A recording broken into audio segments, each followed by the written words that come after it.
जय हिंद प्यारे साथियों। कैसे हो आप सब? बिल्कुल मस्त तो होंगे। मैं doctor Ajay Sharma, writer and educator, आपका आपके इस यूट्यूब चैनल पर बहुत बहुत स्वागत करता हूं। आज के इस वीडियो में हम डिस्कस करने वाले हैं जूनियर अकाउंटेंट की एक्सपेक्टेड कट ऑफ के बारे में। अभी फिलहाल में जूनियर अकाउंटेंट का एग्जाम हुआ है। आप लोगों ने एग्जाम दिया होगा और आपने जिस तरीके से तैयारी की है, आप जिस तरीके से आशा कर रहे थे, बिल्कुल ठीक उसी के अकॉर्डिंग आपका पेपर हुआ होगा। आज के इस वीडियो में हम डिस्कस करने वाले हैं कि जूनियर अकाउंटेंट के लिए एक्सपेक्टेड कट ऑफ क्या रह सकती है, मतलब कट ऑफ कितनी जा सकती है। ठीक है। फिक्स कट ऑफ के बारे में हम अनुमान नहीं लगा सकते, लेकिन हम एक आइडिया निकाल सकते हैं कि भाई कट ऑफ लगभग कितनी जा सकती है। और हम ऑलमोस्ट जितने भी एग्जाम होते हैं, हर एक एग्जाम की एक्सपेक्टेड कट ऑफ के ऊपर हम डिस्कस करते हैं। और ऑलमोस्ट सभी के सभी एग्जामों में जो हमारा अनुमान है वो बिल्कुल ठीक बैठता है, बिल्कुल सही बैठता है। कट ऑफ बिल्कुल उसी रेंज में जाती है जितना हम यहाँ पर अनुमान लगाते हैं। क्योंकि यहाँ पर हम जो एक्सपेक्टेड कट ऑफ के बारे में अनुमान लगाते हैं, उसमें हम बहुत सारे आधार रखते हैं। ठीक है। बहुत ही अच्छे तरीके से पेपर का एनालिसिस करते हैं और उसके बाद हम यहाँ पर कट ऑफ के बारे में डिस्कस करते हैं। तो यहाँ पर ये जो हम जूनियर अकाउंटेंट की एक्सपेक्टेड कट ऑफ के बारे में बात करने वाले हैं, इसमें हमने बहुत सारे अलग अलग आधार माने, जैसा पेपर लेवल। ठीक है। जिस दिन एग्जाम हुआ था, बहुत सारे यूट्यूब चैनल वालों ने एग्जाम सेंटर पर जाकर रिव्यू लिया था और वहां पर आपने जो फीडबैक दिया है, उस फीडबैक को हमने यहाँ पर आधार माना है। इसके अलावा बहुत सारे अलग अलग यूट्यूबर हैं, अलग अलग कोचिंग वाले हैं, जिन्होंने एक्सपेक्टेड कट ऑफ के बारे में डिस्कस किया है। ठीक है। उसको हमने आधार माना है। इसके अलावा उनके कमेंट सेशन में जो आप लोगों ने फीडबैक दिया है, वीडियो के कमेंट सेशन में जो आपने फीडबैक दिया, उनको हमने आधार माना है। ठीक है। इसके अलावा हमने पेपर लेवल का आधार माना है। तो इन सभी आधारों के बेस पर हम कट ऑफ के बारे में डिस्कस करने वाले हैं कि कट ऑफ कितनी जा सकती है। तो पूरा पूरा चांस होगा कि हमारी ये जो कट ऑफ होगी वो बिल्कुल सटीक होने वाली है, बिल्कुल ठीक होने वाली है। और वीडियो बहुत ही ज़्यादा इंटरेस्टिंग होने वाला है। सभी चीज़ों को बहुत ही सिस्टमेटिक तरीके से हम समझते हुए और कट ऑफ के बारे में डिस्कस करेंगे। तो वीडियो को आप बिल्कुल भी स्किप मत करना, वीडियो को लास्ट तक जरूर देखना। वीडियो बहुत ज़्यादा महत्वपूर्ण होने वाला है आप सभी के लिए। तो अब हम अपने इस वीडियो की शुरुआत करते हैं। वीडियो की शुरुआत करूँ उससे पहले मेरी आप सभी से हाथ जोड़कर रिक्वेस्ट है कि आप सभी के सभी कैंडिडेट जिन्होंने एग्जाम दिया और आंसर की मिला लिया है, बहुत सारे कोचिंग वालों के द्वारा आंसर की डाल दी गई है, आपके कौन से पेपर पे कितना स्कोर हो रहा है, आप कौन सी कैटेगरी से बिलोंग करते हैं, ये कमेंट सेक्शन में कमेंट करके जरूर बताना। और कोशिश करना बिल्कुल ऑथेंटिक जानकारी देने की। ऐसे नहीं कि आपके 50 क्वेश्चन ठीक हो रहे हैं और आप 80 बता रहे हो। ऐसा मत करना। आपके रियलिटी में जितने क्वेश्चन ठीक हो रहे हैं और आप जिस कैटेगरी से बिलोंग करते हो, वो आप कमेंट सेक्शन में कमेंट करके जरूर बताना, ताकि हम और भी सटीक अनुमान तक पहुंच सके। यहां पर हम जो कट ऑफ के बारे में डिस्कस करेंगे, उसको लेकर आपकी क्या राय है, वो भी आप कमेंट सेक्शन में कमेंट करके जरूर बताना। और अभी तक चैनल को सब्सक्राइब नहीं किया तो प्लीज एक बार चैनल को जरूर सब्सक्राइब करें, वीडियो को लाइक कर दें और अपने जितने भी दोस्त हैं जिन्होंने जूनियर अकाउंटेंट का एग्जाम दिया, उन सभी के साथ शेयर करें, ताकि उनको भी पता चल सके और उनका भी हमें कमेंट सेक्शन में फीडबैक मिल सके। तो चलो अब हम स्टेप बाय स्टेप समझते हैं सभी चीजों को। सबसे पहले हम पेपर पैटर्न को समझने की कोशिश करते हैं, जिसके बारे में आप सभी को पता है। दो पेपर हैं, एक पेपर में 150 क्वेश्चन, दूसरे पेपर में 150 क्वेश्चन, टोटल 300 क्वेश्चन। ठीक है। एक क्वेश्चन 3 नंबर का है, इसलिए पहला पेपर 450 नंबर का, दूसरा पेपर 450 नंबर का, दोनों पेपर 900 नंबर के। ठीक है। एक क्वेश्चन 3 नंबर का। ये पेपर पैटर्न है जिसके बारे में आप सभी को पता है। अब हम डिस्कस करते हैं मिनिमम पासिंग मार्क्स के बारे में। यहाँ पर भाई मिनिमम पासिंग मार्क्स का सिस्टम था। जो मिनिमम पासिंग मार्क्स का सिस्टम था यहाँ पर, वो दो तरीके से था। एक तो पेपर वाइज था और एक एग्रीगेट कैटेगरी वाइज था। इन दोनों को समझते हैं, फिर मैं एग्जाम्पल देकर भी समझाऊंगा आपको कि जो मिनिमम पासिंग मार्क्स का क्राइटेरिया वो क्या होता है और वो किस तरीके से काम करता है। देखो यहाँ पर जो पहला मिनिमम पासिंग मार्क्स का क्राइटेरिया था वो था पेपर वाइज। ठीक है। आप चाहे किसी भी कैटेगरी से बिलोंग करते हो, आपके दोनों पेपर में कम से कम 35% मार्क्स होना कंपलसरी है। पहले पेपर में भी आपके कम से कम 35% मार्क्स आने चाहिए और दूसरे पेपर में भी आपके कम से कम 35% मार्क्स आने चाहिए। ठीक है। यदि हम इन 35% मार्क्स को यदि नंबर के अकॉर्डिंग कैलकुलेट करते हैं, तो आपके पहले पेपर में कम से कम 157.5 नंबर आने चाहिए, दूसरे पेपर में भी आपके कम से कम 157.5 नंबर आने चाहिए। ठीक है। और यदि मैं क्वेश्चनों के अकॉर्डिंग बात करूं, तो आपके पहले पेपर में 52.5 मतलब 53 क्वेश्चन ठीक होने चाहिए और दूसरे पेपर में भी आपके 53 क्वेश्चन ठीक होने चाहिए। ठीक है, ये है सभी पेपर वाइज तरीके से सभी कैटेगरी के लिए, चाहे आप किसी भी कैटेगरी से बिलोंग करते हो, आपके दोनों पेपर में कम से कम 35% मार्क्स आना कंपलसरी है। दूसरा यहां पर जो मिनिमम पासिंग मार्क्स का सिस्टम है वो है कैटेगरी वाइज।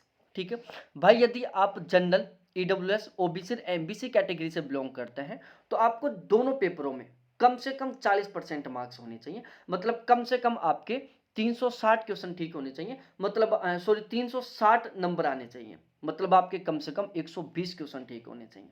और यदि आप SC ST कैटेगरी से बिलोंग करते हैं, कौन सी से, SC ST कैटेगरी से बिलोंग करते हैं, तो आपके दोनों पेपरों में कुल मिलाकर कम से कम 315 नंबर आने चाहिए, मतलब 105 क्वेश्चन ठीक होने चाहिए। ये था यहाँ पर मिनिमम पासिंग मार्क्स का सिस्टम, जो आपको समझ में आ ही गया होगा। अब मैं यहाँ पर एक एग्जांपल लेके चलता हूँ, तो उससे मैं आपको समझाता हूँ। सपोज दैट कोई आपका दोस्त है, ठीक है, और वो जनरल कैटेगरी से बिलोंग करता है। मैं जनरल का एग्जाम्पल लेके यहाँ पर आपको समझा रहा हूँ। ठीक है, अब आपका जो दोस्त था उसके सीन क्या हुआ, जनरल कैटेगरी से बिलोंग करता है। ठीक है, आपके दोस्त के क्या हुआ कि जो पहला पेपर था 450 नंबर का, उसमें उनके 300 नंबर आ रहे हैं, मतलब उसके पहले पेपर में 100 क्वेश्चन ठीक हो गए। पहले पेपर में 450 में से हम दूसरा एग्जाम्पल, 1 मिनट रुकना, हम ये मान के चल रहे हैं कि आपके जो दोस्त था उसके पहले पेपर में 400 नंबर आ गए 450 में से। ठीक है, एक एग्जाम्पल लेके चल रहा हूं, 400 नंबर आए 450 में से। ठीक है, अब उनका जो दूसरा पेपर था, ये पहला पेपर का स्कोर है। ठीक है, पहला पेपर का स्कोर है। अब उनके जो दूसरा पेपर है उसमें आए उनके प्यारे साथियों 150 नंबर। ठीक है, दूसरे पेपर में कितने नंबर आ रहे हैं, 150 नंबर। टोटल उनके नंबर आए 550। ठीक है, कट ऑफ गई उनकी केवल 490 नंबर। कट ऑफ कितनी गई है, केवल 490। ठीक है, उनके नंबर कितने जुड़ रहे हैं, 550। क्या वो यहां पर सिलेक्ट होगा, भाई वो फेल होगा, सिलेक्ट नहीं होगा यहां पर।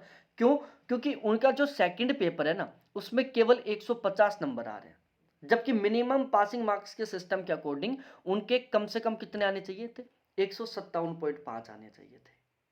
ठीक है, जबकि कट ऑफ से बहुत ज्यादा नंबर है उनके, लेकिन फिर भी फेल हो गया, क्योंकि उनके जो सेकंड पेपर था उसमें 157.5 से ज्यादा नंबर नहीं आ रहे थे, जबकि उसके केवल 150 नंबर ही आ रहे थे।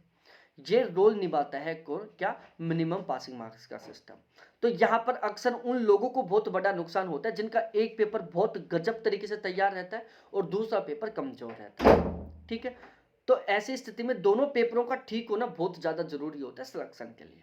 आप में से बहुत सारे कैंडिडेट ऐसे होंगे जिनके एक पेपर में तो बहुत गजब का हुआ होगा, दूसरा पेपर खराब होने की वजह से अब उनको लग रहा है कि हम भाई बाहर हो गए। भाई लोगों, आपको मेरिट में शामिल ही नहीं किया जाएगा। ध्यान रखना, मेरिट में उन लोगों को शामिल किया जाएगा जो इस क्राइटेरिया को फिलअप कर रहे हैं। ठीक है, जिनके दोनों पेपर में कम से कम 35% मार्क्स आ रहे हैं। यदि वो जनरल कैटेगरी से बिलोंग करते हैं तो दोनों पेपर में मिलाकर उनके 40% से ज्यादा मार्क्स आ रहे हैं, उन लोगों को मेरिट में शामिल किया जाएगा। ठीक है, और दोनों पेपर को मिलाकर जिन लोगों के 35% से ज्यादा आ रहे हैं और यदि वो SC ST से बिलोंग करते हैं तो उनको मेरिट में शामिल किया जाएगा। ठीक है, अब हम थोड़ा आगे डिस्कस करते हैं। भाई नेगेटिव मार्किंग यहाँ पर 1/3 है, मतलब एक क्वेश्चन गलत होने पर आपका 1 नंबर कट जाएगा। तो यदि आप आंसर की मिला रहे हो तो सपोज दैट आपके 10 क्वेश्चन गलत हो गए, तो आपके जितने नंबर आ रहे हैं उनमें से सीधे सीधे 10 नंबर आप कम कर लो। ये है यहाँ पर नेगेटिव मार्किंग का सिस्टम। अब हम बात करें यहाँ पर एडमिट कार्ड, टोटल कितने कैंडिडेट एग्जाम देने के लिए बैठे, तो भाई लोगों 96,669 कैंडिडेटों ने यहाँ पर एडमिट कार्ड रिलीज हुआ है। 67,380 कैंडिडेटों ने यहाँ पर एग्जाम दिया, लगभग 70% कैंडिडेटों ने एग्जाम दिया। अब बहुत सारे लोग तो ये सोचेंगे यार 30% ने तो एग्जाम ही नहीं दिया, कट ऑफ कम जाएगी। भाई लोगों, कितने कैंडिडेट एग्जाम नहीं दे रहे हैं और कितने परसेंट कैंडिडेट एग्जाम दे रहे हैं, इसका कट ऑफ के ऊपर नाम मात्र प्रभाव पड़ता है। ठीक है, इसका प्रभाव उस स्थिति में पड़ता है जब नंबर ऑफ वैकेंसियां बिल्कुल कम होती है। जब नंबर ऑफ वैकेंसियां ज्यादा होती है ना, ठीक है, तो उस स्थिति में कम प्रभाव पड़ता है। क्योंकि भाई लोगों, एग्जाम देने के लिए कौन नहीं जाएगा जिसकी तैयारी नहीं है, क्योंकि जिस कैंडिडेट की तैयारी है ना, वो तो हर हालात में एग्जाम देने की कोशिश करेगा। तो यहाँ पर ये जो 30% कैंडिडेट है ना, इनमें से बड़ी मुश्किल से 2% ऐसे कैंडिडेट होंगे जिन्होंने बहुत सीरियसली तरीके से तैयारी की थी लेकिन किसी कारणवश वो एग्जाम देने के लिए नहीं पहुंचे। बाकी 28% ऐसे कैंडिडेट हैं जिनको लग रहा कि भाई अपना कुछ नहीं होगा, हमारी बिल्कुल पार नहीं पड़ेगी, हमारी बिल्कुल भी तैयारी नहीं है, इसलिए हम एग्जाम देने के लिए नहीं जाएंगे। क्यों बेमतलब हम टाइम खराब करें, क्यों मतलब हम खर्चा करें। ठीक है, तो ध्यान रखना ये जो एब्सेंट है ना, इसकी वजह से आपका कट ऑफ पर कोई प्रभाव नहीं पड़ेगा। एग्जाम उन लोगों ने नहीं दिया जिनकी तैयारी नहीं थी। अब हम बात करते हैं डॉक्यूमेंट्स वेरिफिकेशन के लिए कितने कैंडिडेटों को बुलाया जाएगा। भाई लोगों, टोटल 5388 वैकेंसियां थी, लगभग 1.5 गुना कैंडिडेटों को यहाँ पर डीवी के लिए बुलाया जाएगा। तो लगभग 8082 कैंडिडेटों को यहाँ पर डॉक्यूमेंट्स वेरिफिकेशन के लिए बुलाया जाएगा। पेपर लेवल की बात करें तो भाई लोगों, पेपर बहुत शानदार आया था, मॉडरेट टू टफ लेवल का पेपर था। ठीक है, मतलब मॉडरेट से टफ लेवल का पेपर था। बहुत सारे कैंडिडेट है जिनके तो पेपर बिल्कुल ऊपर से गया है, बिल्कुल ऊपर से। मतलब उन कैंडिडेटों का पेपर ठीक हुआ है जिन्होंने बहुत अच्छे तरीके से तैयारी की थी, जिन्होंने सच में मेहनत की थी। ठीक है, हाँ, अब इसका बहुत बड़ा प्रभाव पड़ता है भाई, कट ऑफ के ऊपर सबसे ज्यादा प्रभाव पड़ता है पेपर के लेवल का। यदि पेपर बहुत टफ आएगा तो कट ऑफ कम जाएगी, पेपर इजी आएगा तो कट ऑफ ज्यादा जाएगी। कट ऑफ के ऊपर सबसे बड़ा प्रभाव पड़ता है पेपर के लेवल का। तो यहां पर मॉडरेट टू टफ लेवल का पेपर है, इसलिए कट ऑफ बहुत ज्यादा नहीं जाएगी, कट ऑफ कम जाएगी। यहां पर यदि पेपर इजी होता या इजी टू मॉडरेट होता या मॉडरेट रहता तो कट ऑफ ज्यादा जाती, और यदि पेपर पूर्णतः टफ लेवल का होता तो कट ऑफ और भी कम जाती। ठीक है, जैसे सेकंड ग्रेड में जो मैथ की थी वो मिनिमम पासिंग मार्क्स वाले कैंडिडेटों का सिलेक्शन हो गया था क्योंकि पेपर बहुत टफ आया था। अब हम कैटेगरी वाइज कट ऑफ के बारे में डिस्कस कर लेते हैं। देखो, यदि आप जनरल कैटेगरी से बिलोंग करते हैं, आपका स्कोर 50 से 52% के बीच में हो रहा है ना, तो आप अपने आप को सेफ जोन में समझ सकते हो। यदि आप ओबीसी कैटेगरी से बिलोंग करते हैं, आपका स्कोर 48 से 50% के बीच में हो रहा है, तो आप खुद को सेफ जोन में घोषित कर सकते हो। यदि आप ईडब्ल्यूएस कैटेगरी से बिलोंग करते हो, आपका स्कोर 45 से 47% के बीच में हो रहा है, आप सेफ जोन में अपने आप को महसूस कर सकते हो। यदि आप एससी कैटेगरी से बिलोंग करते हैं, आपका स्कोर 43 से 45% के बीच में, तो आपका यहाँ पर बिल्कुल फाइनली हो जाएगा।